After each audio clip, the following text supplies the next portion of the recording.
Hello friends, आप सभी का बहुत बहुत स्वागत अभिनंदन करता हूं आपका अपना YouTube channel learn with Kewat sir में। दोस्तों, आज हम लोग अयोग वाह, जिसे इंग्लिश में आफ्टर साउंड कहते हैं, इसके बारे में पढ़ेंगे।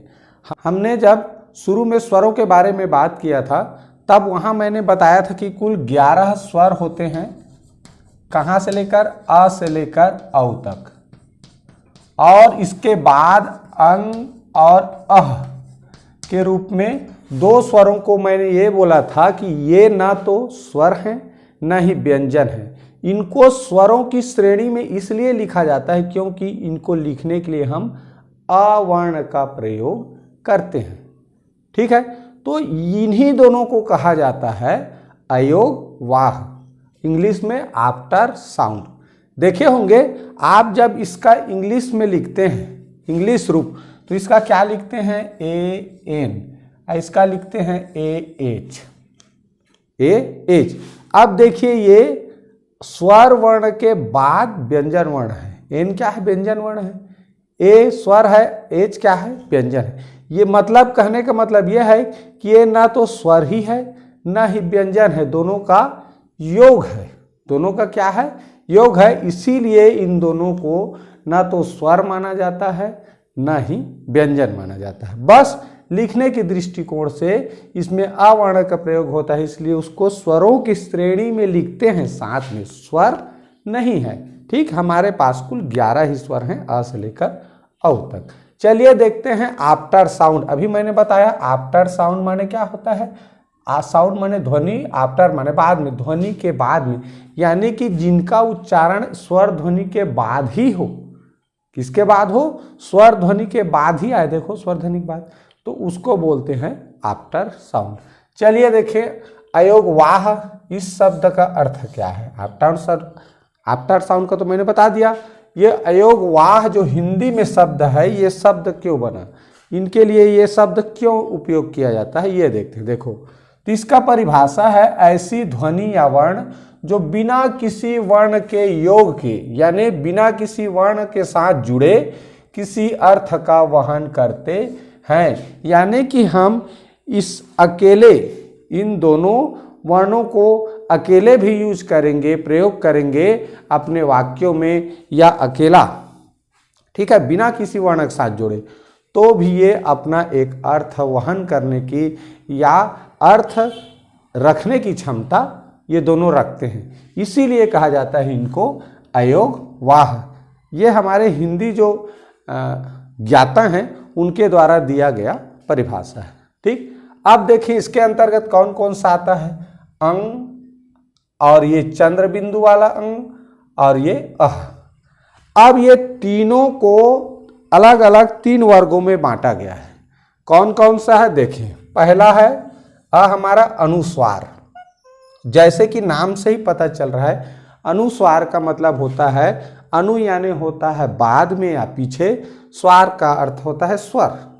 तो जो स्वर के बाद में जिसका उच्चारण हो, किसी स्वर के बाद में जिसका उच्चारण हो, उसको बोलते हैं अनुस्वार। अब कैसे में पढ़ा, चलिए देखते हैं। इसके अंतर्गत ये अंग, जो ये वाला अंग अहा पढ़ते हैं, ये आता है, और यानी इसके अंतर्गत अंग को रखा जाता है। इसका उच्चारण नाक से होता है। जब भी किसी भी वर्ण के ऊपर ये अंग की मात्रा, यानी कि ये इस तरह शिरोरेखा के ऊपर ऐसे बिंदी बना हो, लगा हो, इसी को बोलते हैं हम अनुस्वार। ये अनुस्वार जिसमें भी लगा हो, उस वर्ण को नाक से उच्चारित करना पड़ता है। ठीक, तो ये है अनुस्वार।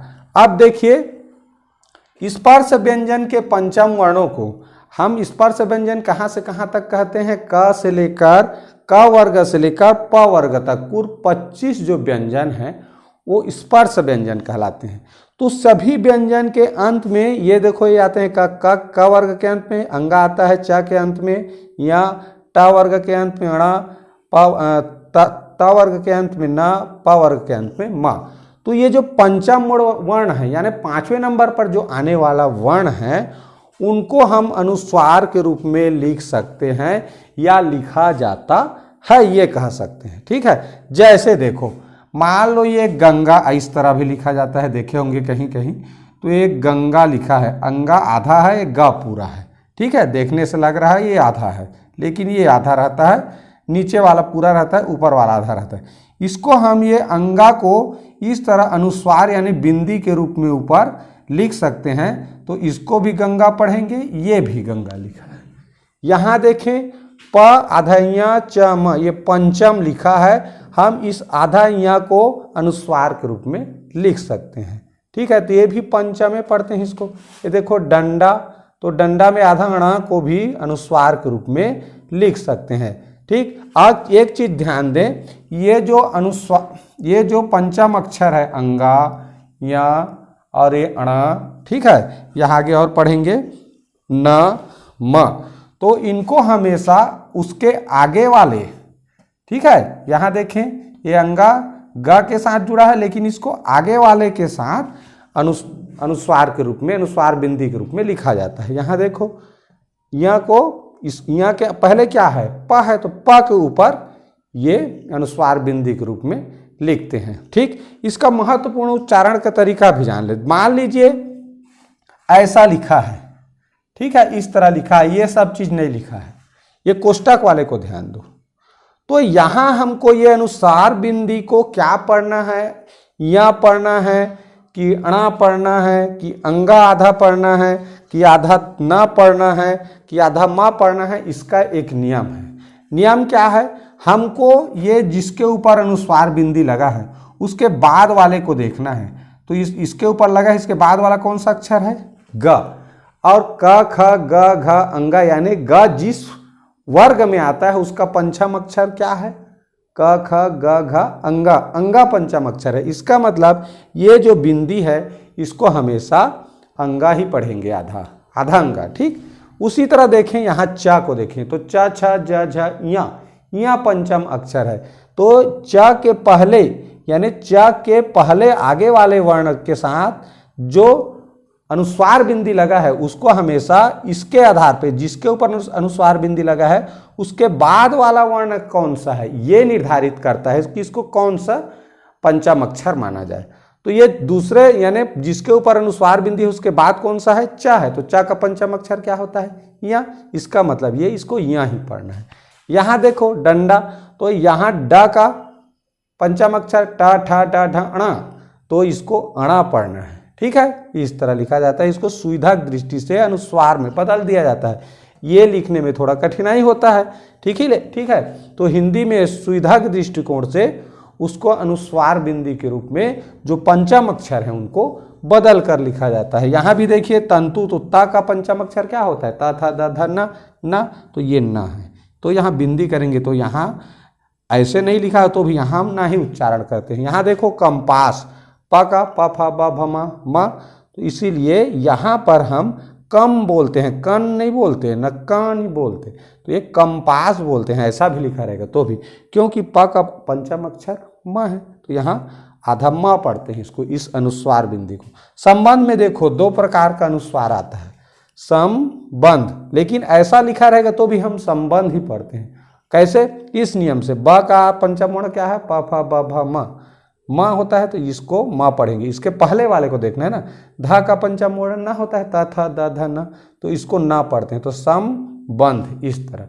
तो ये पंचम वर्णों का उच्चारण, यानी कि ये जो ऊपर में अगर अनुस्वार के रूप में लिखा है जो पंचम वर्ण है वो, तो उसका कैसे उच्चारण करेंगे, इसका नियम क्या बताया मैंने कि जिसके ऊपर अनुस्वार है उसके बाद वाला अक्षर से तय होता है कि उसके बाद वाला वर्ण का कौन सा पंचम वर्ण है, वही इसको उच्चारित करना है। ठीक, तो यह हो गया पंचम वर्ण से संबंधित। तो अनुस्वार को क्या बताया मैंने, उसका उच्चारण नाक से होता है, और हम जितने भी स्पर्श व्यंजन हैं उनके पंचम वर्णों को अनुस्वार के रूप में लिख सकते हैं। उसका उच्चारण का नियम भी बताया। आगे देखें अनुनासिक। अनुनासिक ये जो चंद्र बिंदी वाला है, ठीक है, हम बहुत सारा वर्ण पढ़ते हैं जिसमें चंद्र बिंदी, इसको चंद्र बिंदी क्यों बोलते हैं, क्योंकि देखो आधा चांद जैसा है, ये बिंदी जैसा है, इसलिए इसको चंद्र बिंदी बोला जाता है। तो ये अनुनासिक है, मतलब इसका जो उच्चारण है वो नाक और मुंह दोनों से होता है। अनुस्वार का उच्चारण केवल नाक से होता है। अगर आप नाक बंद करके उस वर्ण का उच्चारण करेंगे जिसमें अनुस्वार बिंदी लगा है तो उसका उच्चारण कर ही नहीं सकते। ठीक है, अगर अनुनासिक जो वर्ण है उसका उच्चारण नाक और मुंह दोनों से होता है। आप बोल करके देखो, हंसी, चांद, आंख, तो मुंह से भी हवा निकलता है, नाक से भी निकलता है। ठीक है, तो अनुनासिक यानी जिसमें भी आंख, हंसी यानी चंद्र बिंदी लगा होगा उसको नाक और मुंह दोनों से उच्चारण करना पड़ता है।